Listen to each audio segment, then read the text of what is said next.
Hi guys, this is Jean Django here. So ഇന്ന് ഞാൻ വാഴ കാണാൻ പോവാം. വാഴ 2 കാണാൻ പോവാണ്. ഇവിടെ നമ്മുടെ അക്രോപോൾ റീഗയിൽ ഷോ ഉണ്ട്.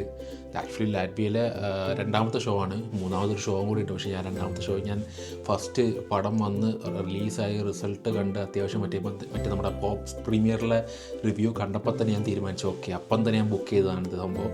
അപ്പോൾ എന്തായാലും കാണാൻ പോവാണ്. ഞാൻ ഇപ്പോൾ റൂമിലാണ്, സെറ്റായിട്ടുണ്ട്. 8 മണിക്കാണ് ഷോ രാത്രി. സോ പോയി കാണാം. ഓക്കെ. അപ്പോൾ ഗൈസ്, ഞാൻ ഇപ്പം മാളിൻ്റെ അകത്തെത്തി. സംഭവം പുറത്ത് നല്ല മഴയാണ്, അപ്പോൾ അത് വരുന്ന വഴിക്കൊന്നും എടുക്കാൻ പറ്റിയില്ല. അപ്പോൾ മാളിൻ്റെ അകത്തെത്തി ഒരു കുപ്പി വെള്ളം നമ്മുടെ മാക്സിമയിൽ നിന്ന് മേടിച്ച് ഇപ്പം എന്നെ നടന്നുകൊണ്ടിരിക്കുകയാണ്. അങ്ങോട്ടേക്ക് മുകളിലാണ്, സെക്കൻഡ് ഫ്ലോറിലാണ്. അപ്പോൾ എന്തായാലും തിയേറ്ററിലോട്ടെത്തട്ടെ. ഈ മലയാളീസൊക്കെ ഉണ്ടാവും അത്യാവശ്യം. ഞാൻ ബസ്സിൽ തന്നെ കണ്ടായിരുന്നു 1-2 മലയാളീസിനൊക്കെ. അപ്പോൾ എന്തായാലും മൊത്തം മലയാളീസ് ആയിരിക്കും അവിടെ, കാരണം ഹൗസ്ഫുൾ ആവാൻ ചാൻസ് ഉണ്ട്. എന്തായാലും പടം കിടലും പടമെന്നല്ലേ പറയുന്നത്. എന്തായാലും നമുക്ക് നോക്കാം. തിയേറ്ററിൻ്റെ അവിടെ എത്തി. ഇതാണ് നമ്മുടെ ആദ്യത്തെ വീഡിയോയിൽ, നമ്മളെ F1 കാണാൻ വന്ന വീഡിയോയിൽ കണ്ടവർക്ക് ഓർമ്മ ഉണ്ടാവും. കുറേ മല്ലൂസൊക്കെ അവിടെ ഇരിപ്പുണ്ട്. അപ്പോൾ എന്തായാലും പടം നോക്കട്ടെ. പടം തുടങ്ങാൻ ഇനി 20 മിനിറ്റ് അങ്ങാണ്ടുണ്ട്. അപ്പോൾ എന്തായാലും അകത്തോട്ട് കയറാം. ടിക്കറ്റ് കാണിച്ച് അകത്തോട്ട് കയറാൻ പറ്റുവാണെന്നുണ്ടെങ്കിൽ പെട്ടെന്ന് കയറാം. എന്നിട്ട് ഞാൻ ചിലപ്പോൾ പടം കഴിഞ്ഞിട്ടായിരിക്കും വരുന്നത്. എന്താ അഭിപ്രായം എന്നൊക്കെ ഉള്ളത് ഞാൻ പടം കഴിഞ്ഞ് വന്നിട്ട് എന്തായാലും പറയാം. ഓക്കെ. സോ ഗൈസ്, അപ്പോൾ ഞാൻ ഇന്നലെ പടം കണ്ടു വന്ന്, പക്ഷേ എനിക്ക് ആ വീഡിയോ എടുക്കാൻ പറ്റിയില്ല. ആ പടം കഴിഞ്ഞ പാടെ തന്നെ പിന്നെ റൂമിൽ വന്നിട്ട് എടുക്കാമെന്ന് വെച്ച്, പക്ഷേ ആ ഒരു എടുക്കാൻ പറ്റാത്തൊരു അവസ്ഥയായിരുന്നു സംഭവം. കാരണം ആ പടം കണ്ടു വന്ന് നൈറ്റ് മൊത്തം ഞാൻ ഇരുന്ന് ഇങ്ങനെ ഓരോ ഇതുമായി ബന്ധപ്പെട്ട ഈ വാഴ പടമായിട്ട് ബന്ധപ്പെട്ട ഓരോ റീൽസ് ഇങ്ങനെ കണ്ടുകൊണ്ടിരിക്കുകയായിരുന്നു. സത്യം പറഞ്ഞാൽ ഭയങ്കര റിലേറ്റബിൾ ആയിട്ടുള്ളൊരു പടമാണ് സംഭവം. അതായത് എല്ലാവർക്കും, അതായത് biopic of a billion bros ആണ് ആ ഒരു പടത്തിൻ്റെ ടാഗ് ലൈനെങ്കിലും, പക്ഷെ അത് എല്ലാവർക്കും ഭയങ്കര കണക്റ്റിംഗ് ആയിട്ടുള്ള, ഇപ്പോൾ ആർക്കാണെങ്കിലും, ആൺപിള്ളേർക്കാണെങ്കിലും പെൺപിള്ളേർക്കാണെങ്കിലും എല്ലാവർക്കും ഒരു കണക്റ്റിംഗ് ആയിട്ടുള്ളൊരു പടം. പക്ഷേ വാഴ 1 കണ്ടപ്പം എനിക്ക് ഉള്ളിലൊരു ഹെവിനെസ് ഉണ്ടായിരുന്നു സംഭവം. പടം കണ്ട് ഇറങ്ങുമ്പോൾ ഇങ്ങനെ ഒരു ഭയങ്കര ഒരു വിഷമായിരുന്നു. പക്ഷെ അതില്ല ഇതിൽ പെട്ടെന്ന് പക്ഷേ ആ ലാസ്റ്റത്തെ ഒരു ഭാഗം, ഹാഷിറും ടീമൊക്കെ ഫസ്റ്റ് ഹാഫും ഇതൊക്കെ എന്ന് വെച്ചാൽ ഭയങ്കര കോമഡി, ഭയങ്കര വൈബ് പടമാണ്. സെക്കൻഡ് ഹാഫ് ഇപ്പം നോർമലി ഇപ്പോൾ എല്ലാവരും കണ്ടിട്ടുണ്ടാവും വീഡിയോസിലൊക്കെ സംഭവം അതിനെക്കുറിച്ചിട്ടൊക്കെ എല്ലാവരും പറയുന്നതൊക്കെ.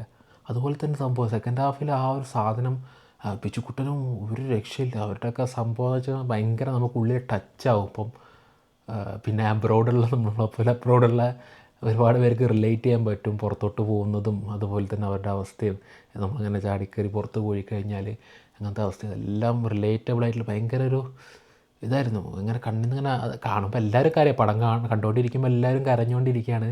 ഞാനും കരഞ്ഞ് സംഭവം. പിന്നെ അത് കഴിഞ്ഞ് റൂമിൽ വന്നിട്ട് അതിൻ്റെ ഒരു സംഭവം ഇങ്ങനെ മൈൻഡിൽ ഇങ്ങനെ കിടക്കാൻ, അതിനെ പറ്റിയിട്ട് ഇങ്ങനെ ഓരോന്നൊക്കെ ആയിട്ട് ഇങ്ങനെ. എന്തായാലും പടം കിടിലായിരുന്നു സംഭവം, ഒരു രക്ഷയില്ല. എല്ലാവരും പോയി കാണാം. പിന്നെ നമ്മുടെ ലാറ്റ്വിയയിൽ ഇതിപ്പം എനിക്ക് തോന്നുന്നു മലയാളപ്പടം ഇത്രയും റിക്വസ്റ്റഡ് ആയിട്ട് ഏറ്റവും കൂടുതൽ ഷോ വെക്കുന്നൊരു മലയാളപ്പടം ഇതായിരിക്കും. ഇപ്പോൾ നോർമലി ഒരു ഈവനിങ് ഷോ എന്ന് പറഞ്ഞിട്ട് സംഭവം അങ്ങനെ ഒരു ടീമാണ് ഈ നമ്മുടെ ഇന്ത്യൻ പടങ്ങളെല്ലാം ഇവിടെ നമ്മളെ ലാറ്റ്വിയയിൽ ഇറക്കുന്നത്. പക്ഷേ ഇത് 360 മൂവീസ് അങ്ങനെ പറഞ്ഞിട്ടൊരു ടീമാണ് സംഭവം.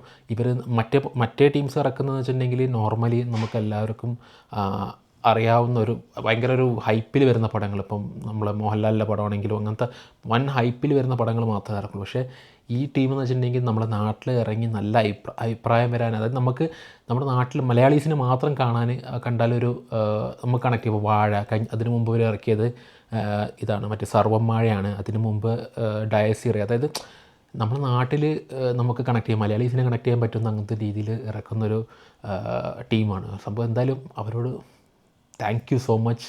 കാരണം പടങ്ങൾ വീണ്ടും 5 ഷോ ഒക്കെ വെക്കാണ്. കൂടി വന്ന് 2-3 ഷോ ഒക്കെ മലയാള പടങ്ങൾക്ക് ഇവിടെ ഉണ്ടാവാറുള്ളൂ. 5ാമത്തെ ഷോ വരെ അവർ ബുക്ക് ചെയ്ത ആൾക്കാർ, കാരണം അത്രയും പേര് കാണാൻ പറ്റും, അത്രയും പേർക്ക് റിലേറ്റബിൾ ആയിട്ടുള്ളൊരു പടമാണ് സംഭവം. എന്തായാലും 100 കോടി അടിക്കും, 100 ഇൻഡസ്ട്രി ഹിറ്റാവട്ടെ, അങ്ങനെ ആഗ്രഹിക്കുന്ന പടം. അത്രയും നല്ല അതിങ്ങനെ, അതായത് ഹാഷിറും ടീമും വന്ന്, നമുക്കെല്ലാവർക്കും അറിയുന്ന ഹാഷിറും ടീമും വന്ന്, അവർ നമുക്കറിയുന്നതാണ് അവരുടെ ആ ഒരു സംഭവം. ഇതെല്ലാം അതും ഭയങ്കര രസമാണ്. അതുപോലെ തന്നെ അവർ ഇത്രയും നമ്മളെ ചിരിപ്പിക്കാൻ മാത്രമല്ല കരയിപ്പിക്കാൻ വരെ അവർക്ക് പറ്റും എന്നുള്ള സംഭവം കാണിച്ച് തെളിയിച്ച് എന്തായാലും അടിപൊളിയായിട്ടുണ്ട് പടം. എല്ലാവരും പോയി എല്ലാവരും പോയി കണ്ട് ഇഷ്ടപ്പെടും. എന്തായാലും ഇഷ്ടപ്പെടാതെ ഇരിക്കൊന്നുമില്ല സംഭവം, എന്തായാലും ഇഷ്ടപ്പെടും. ചിലർ പറയും ഫസ്റ്റ് വാഴ 1 വാഴ 2 നല്ലതാണ്. സപ്പോസ് കാരണം വാഴ 1 എന്ന് പറയുന്നത് ഒരു ആൺപിള്ളേർക്ക് കണക്റ്റ് ആവുന്ന രീതിയിൽ ഫാമിലി ആയിട്ടുള്ളൊരു കണക്ഷൻ അങ്ങനെയൊക്കെ കാണിക്കുന്നതാണ്. സെക്കൻഡിൽ എന്ന് പറയുമ്പോൾ എല്ലാവർക്കും കണക്റ്റ് ആവുന്ന ഒരു ടൈപ്പാണ്. അതുകൊണ്ട് ഇത്രയും പടത്തിന് റിസപ്ഷൻ വരുന്നത്. അപ്പോൾ എല്ലാവരും പോയി പടം കാണാം, ഇഷ്ടപ്പെടും, എന്തായാലും കാണാം. ഇത് നല്ലൊരു വമ്പിച്ച വിജയമാക്കാം. ഇങ്ങനത്തെ പടങ്ങളൊക്കെ ഇറങ്ങി ഇങ്ങനെ വിജയം നമ്മളാക്കിയിട്ടില്ലെങ്കിൽ പിന്നെ ഇങ്ങനെ അത് വിജയമാക്കണം ഇങ്ങനത്തെ പടങ്ങളൊക്കെ നമ്മൾ. അപ്പോൾ എന്തായാലും എല്ലാവരും പോയി പടം കാണാം. നല്ല പടമാണ്.